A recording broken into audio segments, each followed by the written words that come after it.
the foreign minister. So the advisor of the Foreign Affairs, Muhammad Tawheed Hussain, kind of contradicted our Deputy Prime Minister or Foreign Minister Isaac Dar when he said that from our side, the apology issue has been resolved because of the tripartite agreement that was signed between Pakistan, India, and Bangladesh in 1974, and then he referred to the regrets which President Musharraf has recorded during his visit to Dhaka in 2002, early 2002, and that was the year when I also, arrived in Bangladesh. So apology remains a major irritant in our bilateral ties. Besides, this time they also brought up the issue of repatriation of stranded Pakistanis, that is Biharis, and the repatriation of the money for about 4 point some billion, which was, they say, which lies in a kitty during 71, which was supposed to be meant to spend on the cyclone which had hit Bangladesh in 71. So these are some issues which remain a constant irritant in our relations.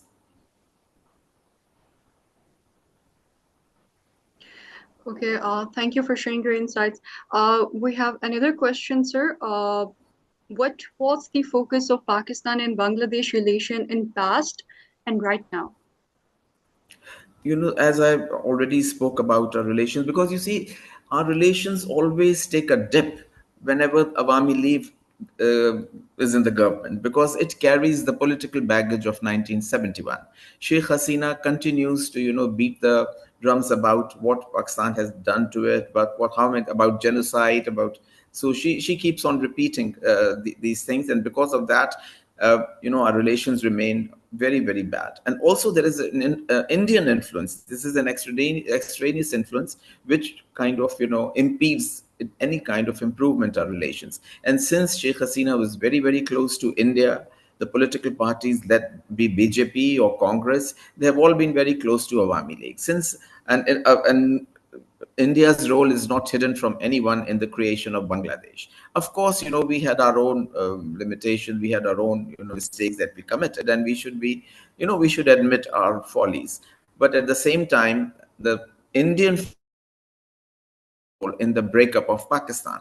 And I would consider it that it is important for us that since our relations from last August have improved and there has been improvement in our bilateral side, so I feel it is important for us, for our government to focus in further, and focus on improvement in Bangladesh, with ties with Bangladesh. And I'm confident that the present regime, that the present government has not shied away in doing so, because it speaks volume of our engagement with Bangladesh. So I hope that the government would continue to engage with Bangladesh in many areas. Let it, be a commercial trade. So there are so many opportunities where we can join hands in taking our relationship to our higher pedestal.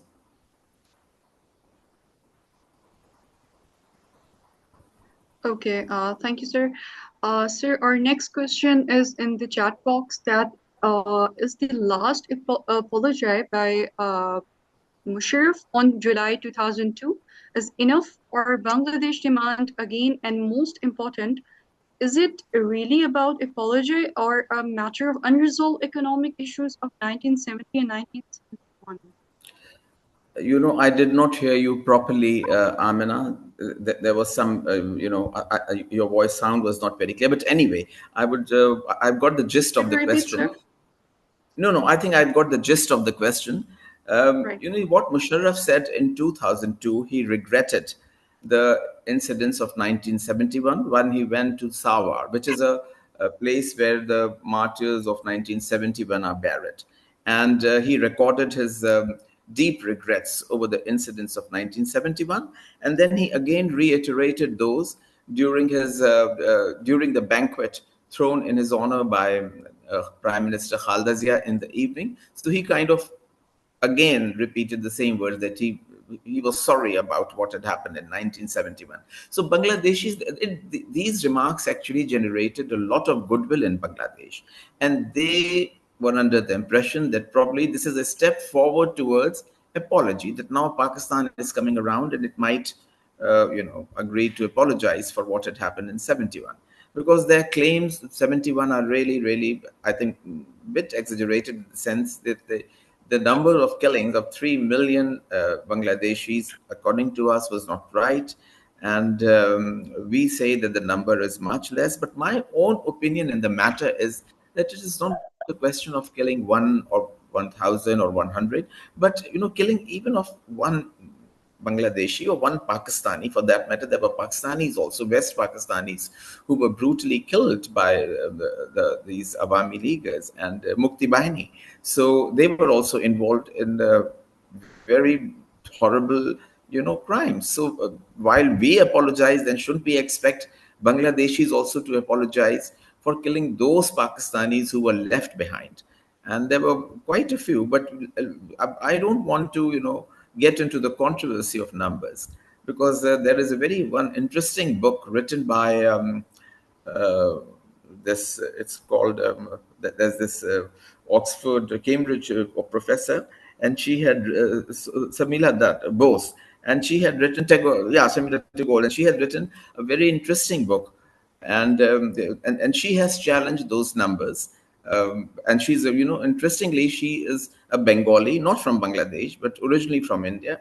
So she has gone through a very detailed discussion on 71. So she has come up with this analysis that the number claimed by Bangladeshis is highly exaggerated, and she has also kind of criticized Pakistan also, and she's criticized India as well. So that's a very interesting book that one must anybody interested in Bangladesh should. Dead Reckoning is the name of the book, so one should read it. So there are very many challenges in our relation, and of course, as I said earlier, that apology is the one which is the main impediment in improvement of our bilateral ties with Bangladesh. And as regards, I think what I understood from your question was that you also talked about something to do with trade, if I'm not mistaken. So what I will carry on. I'll continue that we need to have joint ventures. And while our foreign minister Dar was in Dhaka, his visit also coincided with that of our Minister of Commerce Jam Kamal. So they had signed quite a few MOUs, like our foreign minister on like there will be no visa waivement on diplomatic and official passports, improvement of ties in cultural matters, improvement of MOUs on trade, MOUs on various other things, culture, education. Scholarships were offered. About 500 scholarships were offered to Bangladeshi students in myriad of fields, especially medicine. So, you know, things have really are moving. And there has been a visit of our Pakistani singer, famous singer, Atif Aslam had gone there, which had generated a lot of enthusiasm in Bangladesh because they are very fond of music, and Pakistani artists are very popular there. So, and my point of view in the matter is there should be open door policy. There should be more visits of the youth, of parliamentarians, of artists. So this is going to kind of build upon relations with Bangladesh. Thank you, sir. Sir, our next question is, which is very important, and as we can see, recent developments we have observed. Do you foresee any future of Bangladesh in the SCO? As of the recent SCO summit, there was not any mention of Bangladesh there. What is your take on this?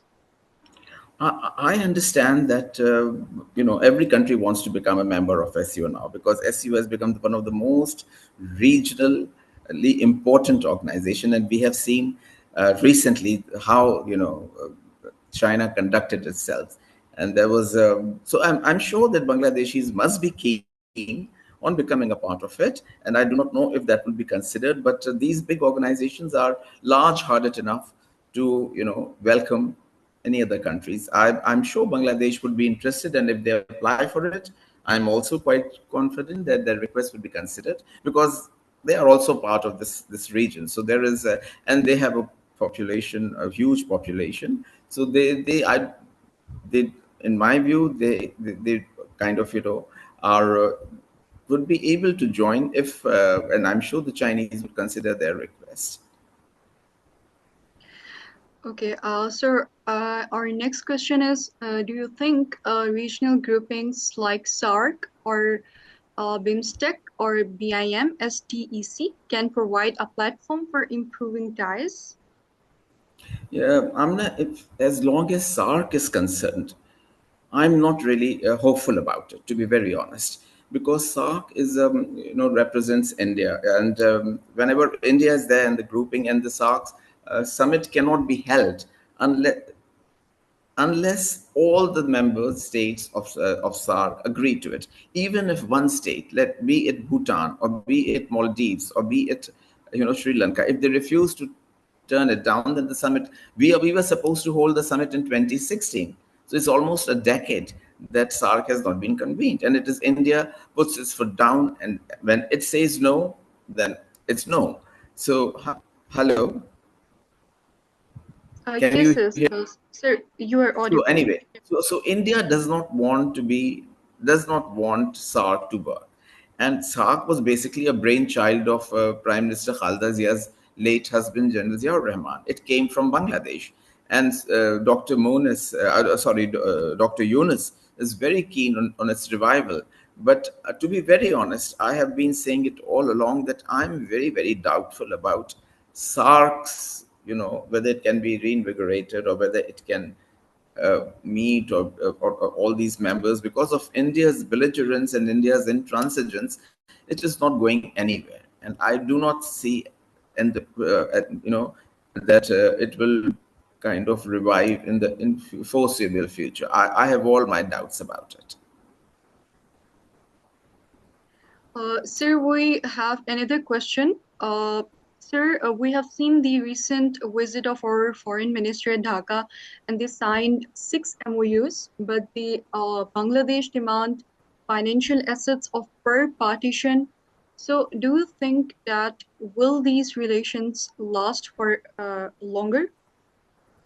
You see, there has, as I said, there has been a considerable improvement. In fact, uh, it was really good to see that the visits of foreign secretary had materialized and the foreign minister had materialized, which were lying pending for decades. The foreign secretary level bilateral consultations were not held since almost a decade or so. And so the revival of these two very important parlays have uh, give us hope of improvement. But at the same time, as I said, that these are the challenges like apology and repayment of this huge amount. I doubted that our government, I mean, I'm sure they'll consider it, but will they arrive at any finality of the decision in the matter? I do not know about it, but I hope that Bangladeshis would also reconsider their demands, and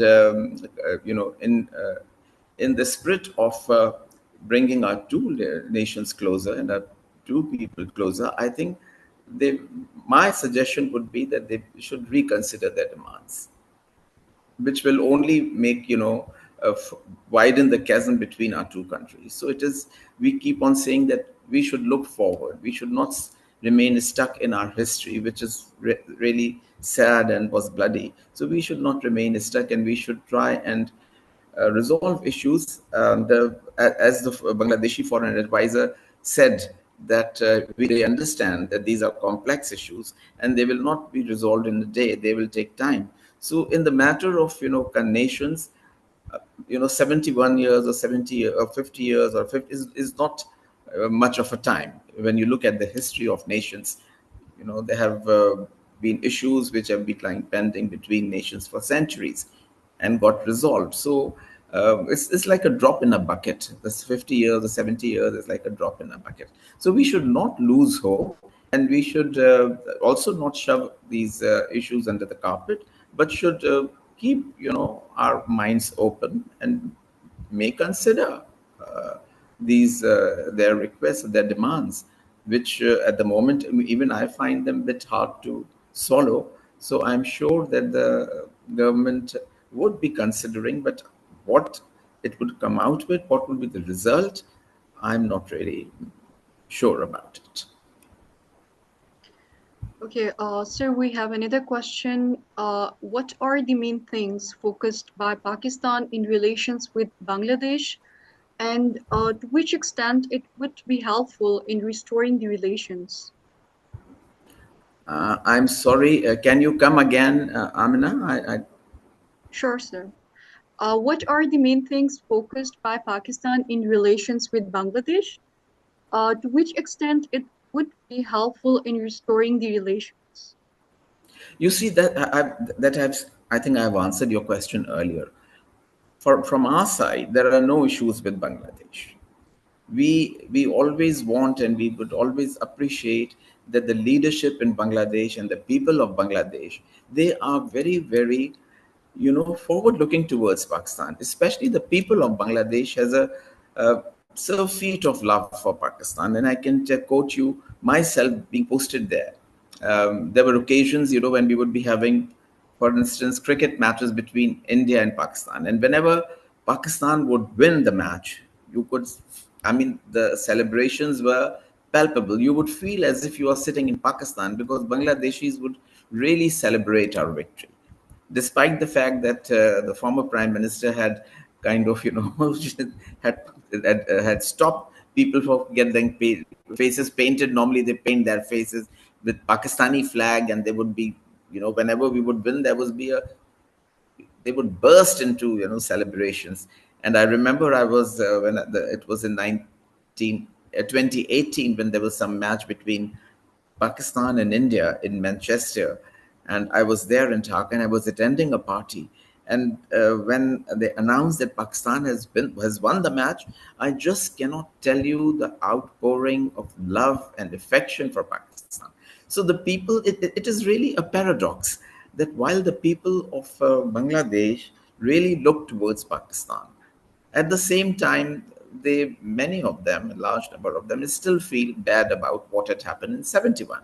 But interestingly, there was no love lost with India and Bangladesh, although India played such a critical role in their so-called freedom. Yet, they hate is probably a strong word to say, but there is lot of animosity amongst the people of Bangladesh, and especially now also the leadership of Bangladesh, which is now ruling the country. So this gives me a lot of hope that our people, despite differences, despite apology issue, despite their demands of, repatriation of Biharis or repatriation of the money, I am still hopeful that the people of Bangladesh has a huge soft corner for Pakistan and Pakistani people. Okay, so we have a few minutes left here. We just need your humble views on the upcoming questions. Our next question